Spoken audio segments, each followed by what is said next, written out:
Stres itu mungkin definisi yang mudahnya adalah tekanan. Kalau anak-anak mungkin remaja di tiga ketika menghadapi ujian stres gitu. Ketika Berarti banyak yang curhat ke Pak Ade. ketika orang tua menyuruh untuk sekarang kamu harus naik, itu stres juga. Stres juga.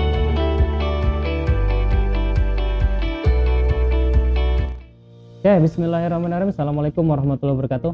Selamat datang kembali di YouTube Mantiga Tangerang. Hari ini kita bahasannya hal spesial, hal yang sudah ditunggu sama teman-teman. Pada pagi hari ini kita akan membahas terkait dengan mental illness. Karena materinya spesial, otomatis juga pembicaranya juga spesial. Kita sambut dengan mesra seperti biasa Pak Adi. Ya. Selamat pagi Bapak Adi. Terima kasih sudah diundang ke podcast Mantiga Tangerang. Saya yang terima kasih Pak Dip. Soalnya ini jujur ya, materi-materi yang sudah di-request oleh banyak teman-teman di kolom komentar, mental illness dong. Sekarang alhamdulillah baru hari ini kita bisa ngebahas terkait dengan mental illness. Nah Pak Dip ini salah satu tim BP atau tim BK sebenarnya. Ya, koordinator BK. Koordinator BK namanya, bukan BP ya? Bukan, BP itu dulu. BP Sekarang itu, BK. di BP itu dulu ya? Branding ulang gitu ya. Di rebranding, Ya. biar fresh mungkin gitu ya. Nah Pak Dip ini koordinator BK di Mantiga Tangerang. Ada siapa-siapa Pak Dip? Di Ya, Mantiga Tangerang. baik teman-teman, selamat datang ya. Perkenalkan saya Pak Adit. Mungkin kalau anak-anak kelas 12 di Mantiga sudah benar-benar kenal gitu ya, karena Bapak tugasnya di kelas 12. Nah di kelas 10 ada Pak Agam, di kelas 11 ada Pak Mudi gitu ya. Biasanya menangani masalah-masalah anak yang sifatnya itu insidental lah, kalau ada masalah gitu ya. Nah kembali tadi ke Pak Ansor, pertanyaan mengenai Itu mental illness Pak. illness. Ya, mental illness ya. Ya sebenarnya disclaimer dulu ya. Iya, itu bahasa Indonesianya apa sih yang baik istilahnya Ya, mental illness itu sebenarnya adalah istilah asing. Ya. Kalau istilahnya mungkin gangguan kesehatan mental misalnya. Nah untuk membahas mental illness ini teman-teman sebenarnya sangat luas. Banyak bidang atau banyak profesi yang bisa menjelaskan. Ada psikolog kita kenal ya. Ada psikiater. Kalau itu urusan medisnya ya. Iya, iya. Kemudian guru BK apakah bisa menjelaskan mental illness, kesehatan mental? Nah, itu dia. Ya tentu bisa, tetapi Iya. tidak begitu mendalam. Oh, Ya, mendalam. Karena memang concern guru BK itu lebih ke perilaku anaknya. Kalau mental itu kan menelaah lebih jauh ke ke otak gitu ya. Kalau misalkan psikiater itu melihat ke gejala-gejala otak gitu ya. Kalau psikolog jauh lebih dalam lagi ke mental, emosi dan sebagainya. Jadi kalau ditanya apa sih mental illness atau gejala kesehatan gangguan kesehatan mental, artinya sebenarnya kita harus tahu terlebih dahulu bagaimana mental yang sehat. Oh, yes, betul Bapak. Biar ada perbandingan ya, Nah, jelas ya. ya. Mental yang satu sebenarnya simpel definisinya, yaitu perasaan tentram, Iya. tidak ada beban. Gitu. Tapi bukan berarti tentram itu nggak ada masalah. Setiap orang punya masalah. Cuman ini tergantung mindsetnya. Kalau mindsetnya emang tentram ya masalah apapun dihadapi dengan tentram. Bisa dilewati lah gitu. Itu definisi dari mental yang sehat. Kemudian berikutnya kalau membahas mengenai kesehatan mental, ini kan seringkali kan jadi isu ya. Nah, Mulai diperhatikan oleh masyarakat. karena mulai rame lah. Nah, yang dibahas justru bukan kesehatan mentalnya, tetapi penyakit mentalnya aja. Iya, betul. Kenapa? Karena itu yang harus kita hindari. Nah, kalau sepengetahuan saya dari guru BK ya, mungkin sedikit belajar juga mengenai psikologi gitu ya. Ada beberapa macam penyakit mental, gangguan mental. Yang paling mendasar itu ada stres. Stres itu dialami oleh semua orang. Stres itu mungkin definisinya mudahnya adalah tekanan. Kalau kita orang dewasa tekanan karena beban kerja, misalnya, karena masalah rumah tangga, masalah ekonomi itu normal lah, stres ya. Kalau anak-anak mungkin remaja di tiga ketika menghadapi ujian stres gitu ya. Ketika Berarti banyak yang curhat ke Pak Adi. ketika orang tua menyuruh untuk sekarang kamu harus naik, ya, itu stres juga gitu ya, stresor gitu. juga buat anak. Jadi itu stres. Kalau stres itu istilahnya mendasar lah, semua orang mengalami gitu ya. Dan sifatnya mungkin sementara aja gitu. Kalau memang orang ini punya kemampuan untuk melewati tantangan ya, menghadapi, dia akan hilang stresnya gitu. Tapi kalau memang tipikal anaknya atau kita ya seorang dewasa itu tipikalnya menghindar masalah, akan terus berkecamuk gitu, stres. Oh, gitu. Itu stres paling mendasar. Yang kedua mungkin ada istilahnya depresi gitu ya. Apalagi anak-anak sekarang sering mengeluhkan dikit-dikit wah depresi gitu kan. Depresi itu ya simpelnya adalah rasa apa ya? Kesedihan, berlebih kesedihan, tidak berdaya gitu ya. Ini disebabkan oleh permasalahan. Kalau anak-anak mungkin di rumah ya, orang tuanya mungkin bertengkar terus gitu ya. Itu. Kemudian ditinggalkan oleh orang tua, meninggal dunia, itu akan membuat anak-anak kita itu mengalami depresi atau rasa sedih berkepanjangan gitu ya. Dan di Matiga ada, tapi nanti mungkin kita jelaskan. Matiga ada. Oh gitu, udah gitu. Dikasih bocoran aja di depan. Nah itu depresi ya. Yang lainnya ada gangguan kecemasan. Kecemasan ini ya intinya kalau setiap orang cemas wajar, semua cemas. Saya juga termasuk sering cemas gitu ya. Nah itu apa yang bikin seorang guru BK cemas? Iya cemas. Biasanya nunggu pengumuman SBMPTN. Itu cemas juga. Anak-anak juga sama ketika pengumuman SN cemas. Ketika akan ikut ujian praktek belum ada persiapan cemas juga gitu ya. Itu wajar cemas. Tapi cemas di sini cemas yang benar-benar berkepanjangan, berlebihan gitu ya. Nah, ini disebabkan oleh karena ada peristiwa apa ya? Traumatis. Ya, pernah dijahatin orang mungkin. Kalau anak-anak mungkin saja ya di luar sana di Iman 3 insya Allah tidak ada ya dilecehkan oleh orang yang paling dia percaya di rumah gitu ya. Dia ketakutan. Jadi orang yang memiliki gangguan kecemasan ini kalau dia itu mikirnya selalu negatif thinking gitu. Jadi melihat dunia ini seolah-olah penuh dengan kejahatan, berbahaya gitu ya. Mau keluar rumah takut karena takut dibegal, takut dijambret gitu ya. Mau ke sekolah juga takut karena mungkin di sekolahnya ada anak yang mengganggu gitu ya. Gitu, ketakutan berlebihan itu kecemasan. Mungkin itu tadi ada depresi, stres, kecemasan, dan masih banyak yang lainnya. Ada istilah PTSD ya, post trauma disorder gitu ya. Nah, itu mah urusannya ke psikiater yang lebih paham ya. Kalau guru BK mah lihatnya ke perilaku. Pokoknya di lingkungan-lingkungan kita yang sering kita alami ya Pak Adip ya. Termasuk saya sendiri, mungkin saya juga kan banyak kegiatan tuh mengalami stres gitu, kecemasan, terus satu lagi tadi depresi gitu ya. Nah, jadi bagaimana sih sebenarnya cara yang terbaik biar kita itu jangan ada stres dikit kita langsung menjudge diri kita bahwa kita tuh kena mental illness gitu ya. Nah itu kayak gimana tuh sebenarnya cara menghadapi yang tadi stres, depresi sama kecemasan berlebihan gitu. Nah itu gimana sih cara yang terbaik untuk menghadapi itu, jangan sampai kita malah terbentuk pola pikir wah kita kena mental illness gitu. Padahal kan hal tadi kan sama Pak Adip disinggung itu tuh hal yang wajar gitu selama kita bisa menghadapinya. Nah bagaimana sih cara menghadapi yang terbaik dari ketiga itu? Oke, Pak Ansor. Jadi sebenarnya ini kaitannya dengan mindset. Kalau kita memandang mindset mental illness itu stres itu yang memberatkan, itu juga akan berat gitu ya. Kalau teman-teman search di Google cara menangani mental illness atau cara menghadapi stres gitu ya, banyak caranya. Ada dengan menyibukkan diri, ada dengan cara menjalankan hobi gitu ya, yang disukai, berolahraga, pokoknya menyibukkan diri lah. Karena kalau diri kita nggak sibuk bakal pikiran kemana-mana gitu kan. Itu kalau kita cari di Google, itu benar ya. Tetapi kalau bagi saya guru BK tujuannya meluruskan yang namanya mindset. Mindset. Jadi Allah itu telah menciptakan yang namanya stresor. Istilah kita namanya stresor. Stresor itu apa? Stresor itu adalah apapun hal yang membuat kita tertekan. Itu ada di sekitar kita. Contohnya ya, kita itu takut dengan ular. Berarti stresor, memberikan rasa takut ya. Nah gitu. Nah tujuannya ini sebenarnya stresor ini baik untuk pertahanan diri kita. Malah justru harusnya baik gitu. Kalau misalkan mindset kita baik, pola pikir kita baik gitu. Jadi fungsi stresor itu kenapa kita diberikan Tuhan stresor karena untuk bertahan hidup, menghindari bahaya gitu ya. Nah itu.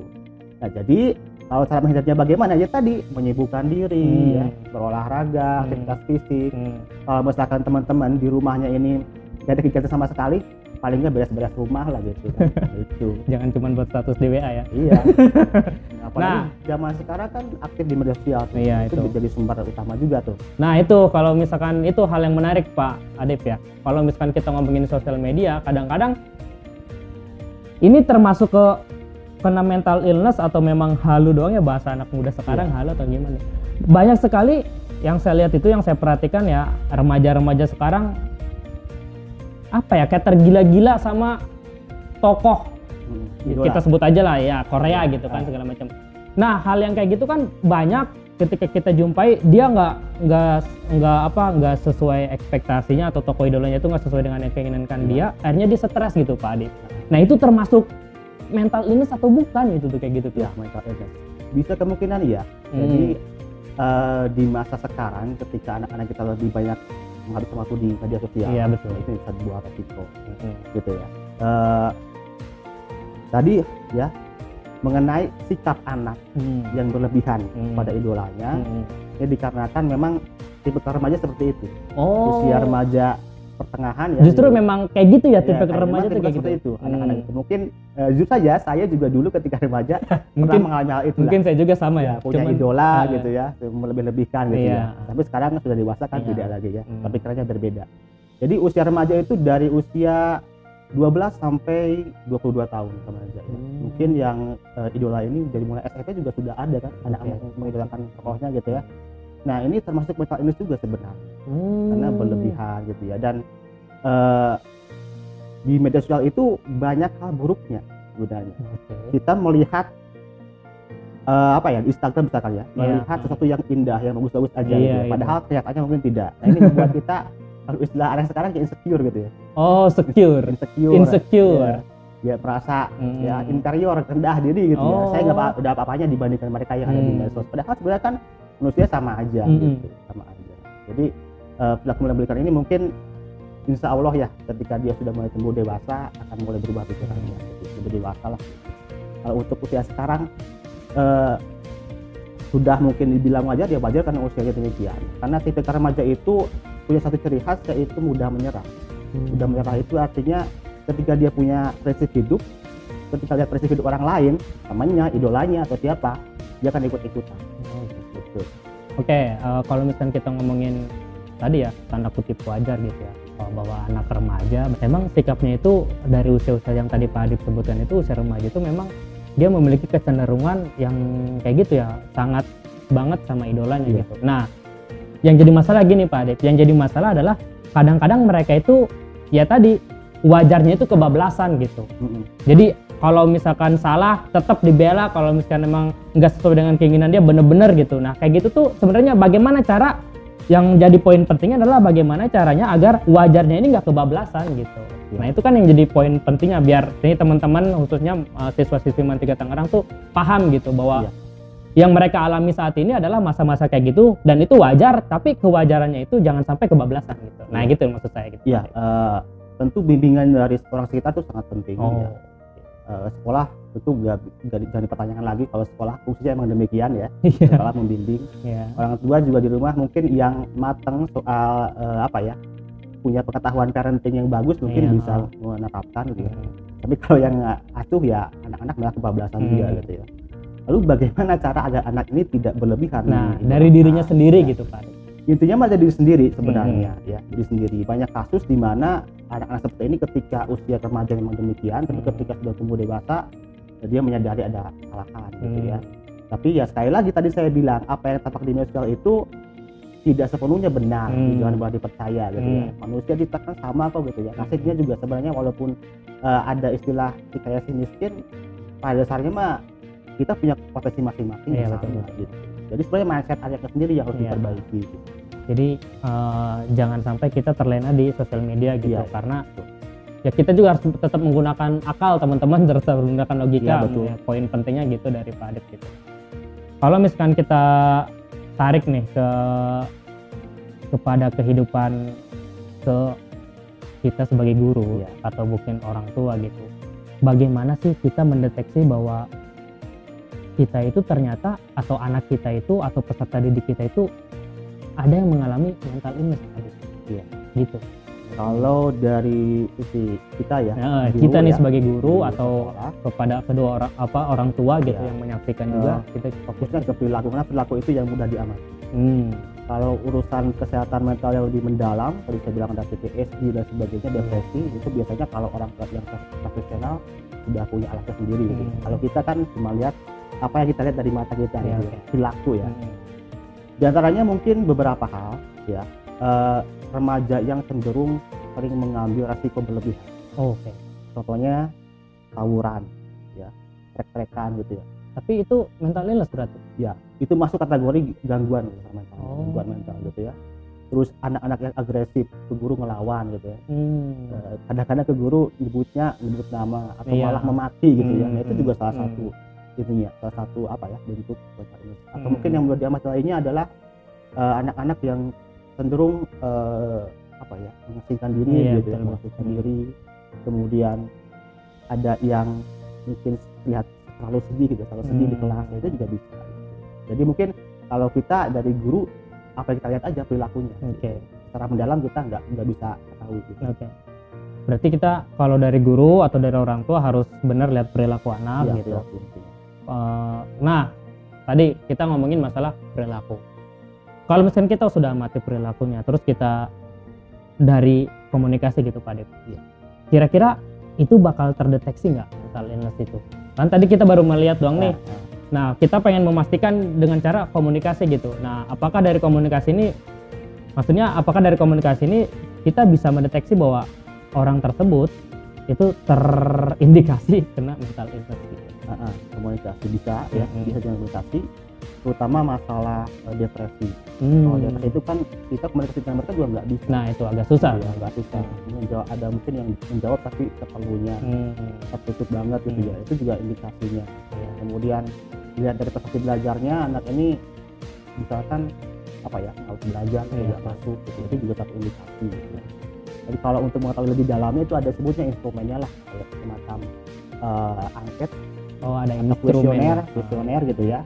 Bisa ke orang tua, bisa ke anaknya, itu nanti bisa menghasilkan kesimpulan apakah anak ini mengalami gangguan mental atau tidak. Itu mungkin yang bisa itu psikolog.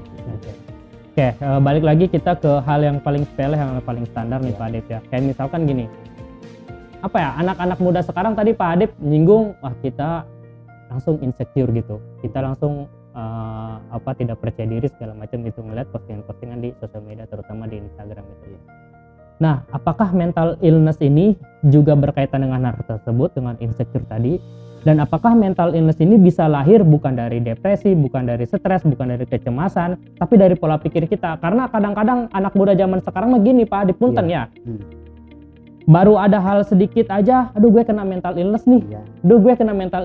Gitu. Nah, sebenarnya bagaimana sih, tadi kita dari ngomongin dari sisi orang tua, kita belum ngomongin dari diri sendiri gitu loh. Akhirnya bagaimana sih kita menyadari bahwa kita itu sebenarnya nggak kena mental illness kok, itu hal yang wajar kok, gitu. Nah, tapi kadang-kadang beban kita berlebihan gitu, anak-anak muda sekarang kan gitu. Nah, itu gimana tuh Pak Adip? Ada trik-triknya buat itu sendiri gitu? Ya, di usia remaja itu kadang-kadang terlalu overthinking. Nah, itu overthinking. Bagi orang dewasa seperti kita mungkin mereka sekarang bagi mereka itu benar-benar rumit gitu, apapun yang rumit gitu ya. Nah, soal mindset ini mungkin saya sedikit ngasih motivasi aja ya. Jadi hidup ini kan tidak selamanya lurus gitu ya. Ada permasalahan sering berganti berdatang kepada kita. Nah, anak itu atau manusia umumnya ya memiliki ada IQ ya, kecerdasan, intelijensi gitu ya.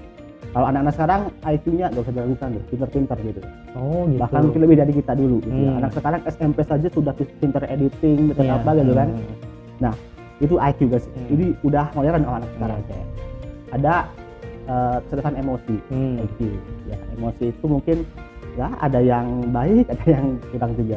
Tapi yang ketiga ini jarang dilirik, yaitu adversity question. Apa itu? AQ ya. AQ. Adversity itu artinya kesulitan. Jadi adversity question itu adalah sebuah kemampuan manusia untuk melewati setiap tantangan hidup. Nah, ini perlu diasah di anak-anak kita, di remaja. Nah, mungkin untuk meningkatkan adversity question ini, saya berpesan kepada teman-teman, khususnya siswa SMA 3 Tangerang, agar meningkatkan IQ. Caranya jadi gini, saya ceritakan ya. Nah, jadi ini seru nih teman-teman ya. Di adversity question itu konsepnya kayak gini. Jadi manusia itu ada 3 tipe. Ada campers namanya. Coba jelaskan secara segampang mungkin Pak Adip, biar kita paham nih orang-orang awam di masalah itu gitu. Jadi hidup itu ibaratnya kayak mendaki gunung. Nah, mendaki gunung itu ada 3 tipe orang. Quitters, ada campers, ada climbers. Explain. Yang pertama ada quitters. Quitters itu orang yang sejak awal tuh pengen mendaki itu ya, sudah punya semangat mendaki gunung, Itu quitters tuh. Siap-siap. Ya quitters. Dia pokoknya udah pengen awal. Udah melangkah maju, tiba-tiba lelah, capek. Mungkin lihat di depan ada kabut atau ada tanjakan yang curam gitu ya. Akhirnya dia balik kembali. Itu quitters. Ya. Ada yang campers. Oke. Campers itu mungkin istilah Indonesianya kemah ya. Jadi dia sudah ingin ke gunung, ingin ke puncak, sudah berjalan, tapi tiba-tiba karena capek, udah deh kemah aja gitu ya. Kemahnya ngolah gagal ke sana, udah ke tujuannya. Yang ketiga ada climbers. Climbers itu adalah pendaki sejati. Ya, dia itu dari awal sampai ke akhir itu terus bergerak lah, nggak berhenti gitu ya. Nah, jadi teman-teman harus jadi climbers. Karena kalau jadi quitters itu tipikal orang yang di awal semangatnya tinggi, tapi begitu mendapat tantangan dia balik lagi, sehingga dia itu cenderung menjadi orang yang ketinggalan jauh dari orang lain. Prestasinya, dari kehidupannya, kualitasnya itu benar-benar ketinggalan gitu ya. Itu tadi ya quitters ya. Quitters ya. Malah dia akan menjadi orang yang ketika dia gagal itu malah menyalahkan diri sendiri gitu. Jadi malah menyalahkan orang lain. Jadi malah nggak produktif. Ada yang sedikit mendingan tapi tidak ideal. Yaitu ada tadi campers ya. Orang yang kemah. Ini tipikal orang yang senang di zona nyaman gitu ya. Jadi dia itu memang nyaman gitu ya campers. Tapi sebenarnya dia nyaman itu sebenarnya di penjara gitu kan. Dalam sebuah penjara gitu. Gak kemana-mana di situ aja gitu. Sedangkan teman-teman yang lain mungkin sudah prestasinya sudah naik, kehidupannya sudah maksimal, sudah bagus kualitasnya gitu ya. Nah, maka yang ketiga harus jadi tadi climber, pendaki sejati. Apapun rintangan kita lewati. Jangan mundur. Atau jangan menghindar, karena kalau menghindar nggak bakal selesai, malah tambah rumit masalahnya gitu. Nah itu jadi teman-teman siswa SMA 3 Tangerang harus menjadi seorang climber. Nah, bagaimana cara menjadi seorang climber? Nah, apakah jangan cuma nyerah doang? Kan kadang-kadang kita manusia itu ya udahlah, kita sama-sama paham gitu. Kadang-kadang kita semangat tinggi nih Pak Adip.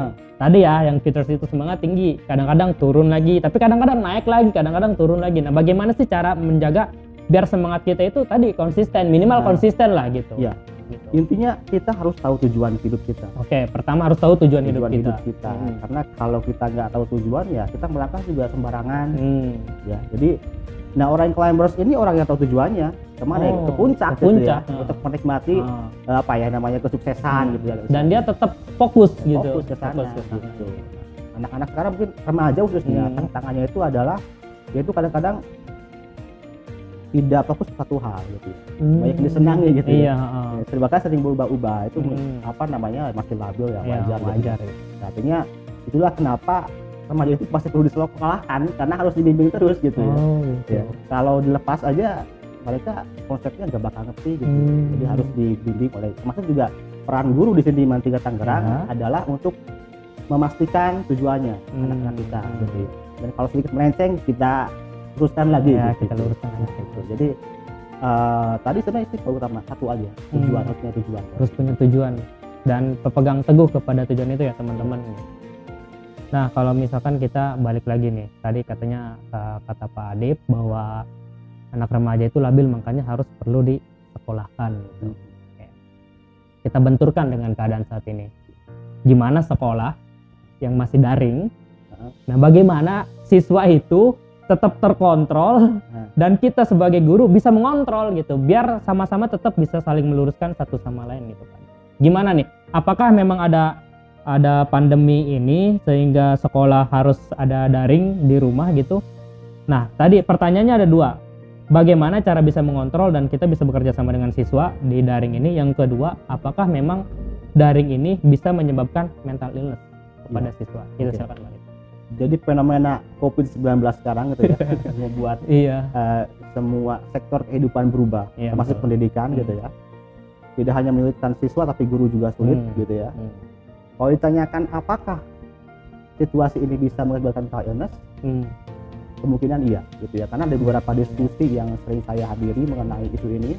Jadi begitu nanti sekolah ini normal kembali pasti akan ada yang berbeda dari siswa kita.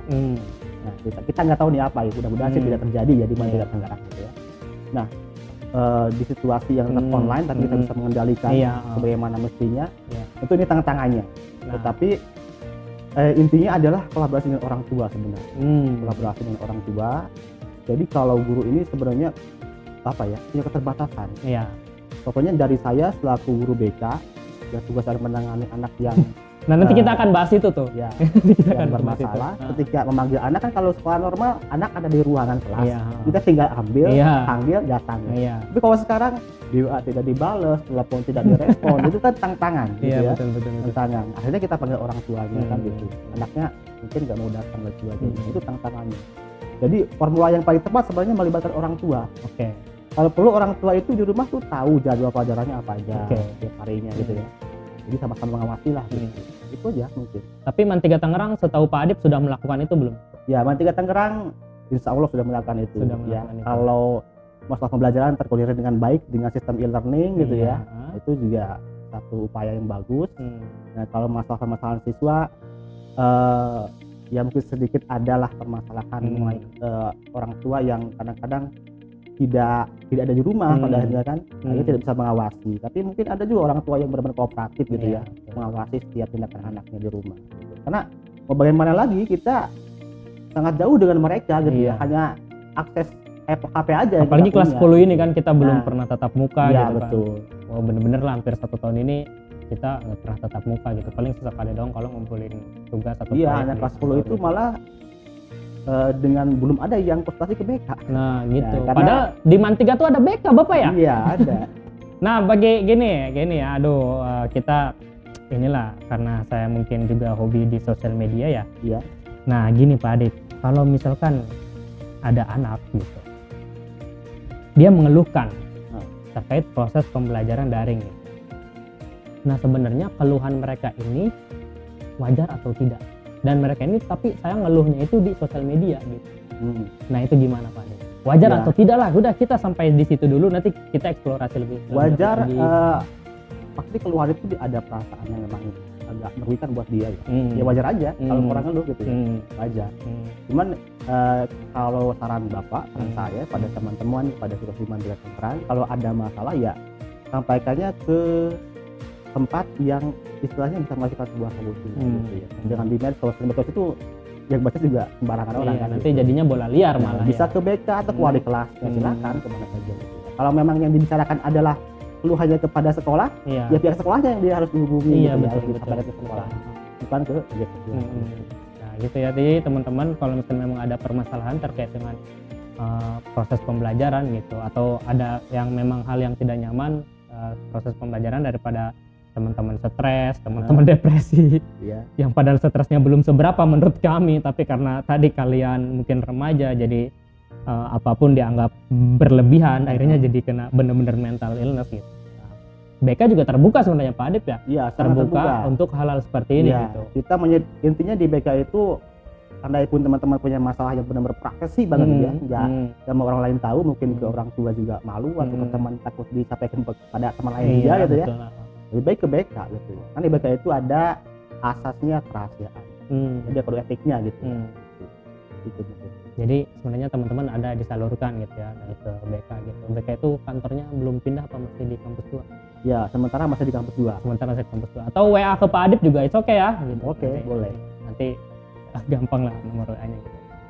Oke, kalau misalkan kita lihat ranah di Mantiga Tangerang. Di Mantiga Tangerang ini siswa-siswinya seberapa bahaya mental illness-nya Pak Adip? Sepengetahuan Pak Adip deh gitu. Kalau kisaran bahaya atau tidak, yang jelas ada. Yang jelas ada. Yang jelas ada. Ya, 1-2 orang ada. Mungkin yang tadi saya sebutkan perilaku agresif ada. Artinya mungkin ke guru agak kurang sopan gitu ya. Ada yang depresi tentu ada. Depresi gitu. Dan kita juga pihaknya sebenarnya kasihan. Ya, tidak artinya kalau ada anak yang sikapnya kayak gini, bukan berarti kita ini anak kurang ajar banget gitu ya. Kan enggak. Artinya kita kasihan, artinya ada yang salah dengan dia. Salahnya kita harus telusuri, bisa dari rumah, bisa dari lingkungan temannya, circle-nya gitu ya, atau bisa dari sekolah juga, kita nggak tahu gitu. Makanya kalau teman-teman punya masalah ya, misalkan satu kelasnya nih ada teman-teman yang dicurigai gitu ya, sedang punya masalah berat, arahkan ke BK gitu, supaya telusuri ini anak ini kenapa bisa demikian gitu ya, gitu mungkin itu aja. Jadi kalau jawabannya di Mantiga apakah parah? Mungkin tidak parah, tapi jelas ada. Nah itu dia kan di Mantiga Tangerang ini kebanyakan hampir 80% itu mahasiswi ya. Iya, Nah, siswi. cewek-cewek gitu banyak kan. Kalau dari jenis kelamin itu ngaruh nggak sih Pak Adip? Iya, ngaruh. Ngaruh ya? Perempuan itu jauh lebih rentan ya, karena Lebih mental rentan illness. gitu. Perempuan. Kalau dari IQ? IQ. Nah itu kan apa ya? Kalau misalkan kita lihat banyak-banyak, nggak tahu apa karena memang berita ini dikonotasikan buat orang-orang yang memang punya prestasi saja atau memang ya orang-orang yang biasa yang tidak pernah diliput oleh berita. Kalau misalkan kita baca berita kan orang-orang yang banyak bunuh diri, orang-orang yang banyak depresi, banyak yang stres itu orang-orang yang katakanlah punya IQ lumayan gitu. Kita lihat deh, contoh banyak tokoh-tokoh seniman, artis segala macam, ya kan, apalagi daerah seberang sana, negara seberang sana gitu kan, banyak yang bunuh diri artis-artisnya gitu. Nah itu apakah memang ngaruh ya hal-hal itu? Itu Kalau ke IQ, setahu saya ya, setahu saya IQ itu tidak ada hubungannya sama sekali dengan mental illness gitu ya. Artinya setiap orang punya potensi untuk bisa tadi bunuh diri, bisa aja setiap orang. Gitu. Kalau yang saya ketahui memang ya ini mungkin ada faktor dalam diri orang tersebut ya. Jadi mungkin ini ada sedikit apa ya, cara pola asuh yang salah ketika masa kecil terjadi gitu. Artinya ada orang yang ketika kecil itu sangat overprotective dididiknya oleh orang tuanya. Terus ada juga yang orang tuanya itu selalu menuntut banyak hal pada anak. Itu juga memberatkan kan. Artinya gitu. kan sebenarnya tadi saya bilang faktornya di adversity question tadi. Kalau itu rendah ya rentan gitu. Iya, betul, kalau betul. IQ mungkin tidak ada kaitannya dengan itu gitu. Kalau guru nih zaman-zaman semester gitu ya, kadang-kadang banyak siswa yang nilainya kurang gitu, siswa yang tidak mengerjakan tugas. Nah dari guru ngasih apa ya, kayak ngasih ayo perbaikan nilai, ayo ngumpulin tugas. Hal itu bisa jadi bahaya nggak sih? Bisa menyebabkan mental illness nggak sih ke siswa gitu? Khawatirnya kita oke terus-terusan gitu, tapi ternyata siswa itu ya memang ya gimana rentan Jadi aja ya, gitu. karena memang sekolah itu memang sudah kewajibannya. Nah itu makanya Pak Adip gitu. Iya, kewajibannya untuk mengukur seberapa dia mampu untuk menerapkan suatu mata pelajaran gitu. Artinya gini sebenarnya, kesalahannya itu mungkin ada di siswa juga. Jadi siswa itu bisa jadi karena memang menumpuk tugas. Kalau satu kan bisa diselesaikan. Iya betul. Ketika dia dapat remedial dari guru banyak dan dia tidak mengerjakan sama sekali, itu kan jadi masalah juga beban buat dia. Berat juga buat dia gitu ya. Sebenarnya kalau sekolah mah sudah memberikan tugas itu secara teratur lah, Iya, bisa dibilang. Kan ada jadwalnya belajar juga kan. Di sekolah itu kan tidak harus belajar terus. Ada yang suka musik, ada band gitu kan. Istirahat disediakan, semua diakomodir lah intinya kan gitu. Jadi intinya mah apakah tugas itu bisa memberikan mental illness? Dia bisa, tapi sebenarnya kuncinya di anak itu. Jadi anak. balik lagi ke teman-temannya gitu, bagaimana teman-teman bisa mengatur waktu gitu, manajemen waktu sebaik mungkin gitu. Jangan sampai ada tugas ini langsung ngeluh, diseduh kena mental illness nih, stres gitu kan, enggak gitu. Jadi masalahnya balik lagi ke teman-teman terkait dengan manajemen waktu gitu. Oke Pak Adip, ada yang mau disampaikan nggak? Ya mungkin berhubung sekarang Mantiga Tangerang sedang melakukan PPDB dan ini H-4 teman-teman, 4 hari lagi ya. Ini kita syuting hari Jumat, jadi hari Selasa sudah ditutup. Jadi pada teman-teman siswa SMP, MTS ya, di lingkungan Kabupaten Tangerang khususnya sekitar Mantiga Tangerang, silakan mendaftar ke PPDB Mantiga Tangerang. Oke. Tinggal cari di Google ya, PPDB Mantiga Tangerang. Ya, masuk ke website sana, nanti sana ada PPDB gitu ya. Ada berapa jurusan di sini Pak Adip? Oke, di sini Mantiga Tangerang ada 3 jurusan. Ada IPA, IPS dengan agama. Oke, teman-teman, itu terkait dengan mental illness dan ada selingan terkait dengan info PPDB karena Pak Adip juga salah satu panitia PPDB. Nah, nanti juga Pak Adip yang akan menentukan jurusan teman-teman siswa baru yang masuk ke Mantiga Tangerang. Kriterianya seperti apa mungkin nanti kita akan ada bahas di sesi selanjutnya gitu. Nah, kalau misalkan dirangkum teman-teman yang menyebabkan mental illness itu ada berapa Pak Adip? 3 tadi. Ya, mental illness penyebabnya ya. Yang paling rentan dihadapi oleh remaja lah gitu. Ya, tadi kita rangkum balik lagi. Ada dari sisi lingkungan ya. Lingkungan tadi ada pola asuh orang tua bisa penyebabnya. Kemudian circle kita, pertemanan kita. Di sekolah juga mungkin kalau di sekolah ada istilahnya apa ya, kayak semacam bullying sebagainya. Nah, itu faktor itu lingkungan ya. Faktor pribadi tadi sikap yang mudah menyerah gitu ya. Itu Overthinking. ya, overthinking, insecure gitu ya. Kemudian agresif dan sebagainya gitu lah. Itu mungkin penyebab. Oke. Dan teman-teman jangan sampai teman-teman salah memahami gitu. Jadi ada stres dikit, depresi dikit, galau dikit, langsung menjudge dirinya, aduh gue kena mental illness nih. Enggak kayak gitu kan Pak Adib ya? Enggak kayak gitu. Jadi jangan berlebihan dengan hal tersebut. Ada lagi Pak Adib? Ya mungkin sedikit ya. Sedikit ya. Jadi saya melihat bahwa di masa pandemi ini saya yakin setiap anak itu pasti punya masalah. Gitu ya. Walaupun tidak saya lihat secara langsung. Apalagi jaraknya makin jauh ini dengan mungkin tambah stres ya, karena anak selalu di HP terus gitu ya. Jadi saya harapkan buat teman-teman kelas 10, kelas 11 ya saat ini untuk sering-seringlah konsultasi kepada BK. Gitu ya. Bisa ke Pak Agam, Pak Budi atau ke saya, ke Pak Adib ya.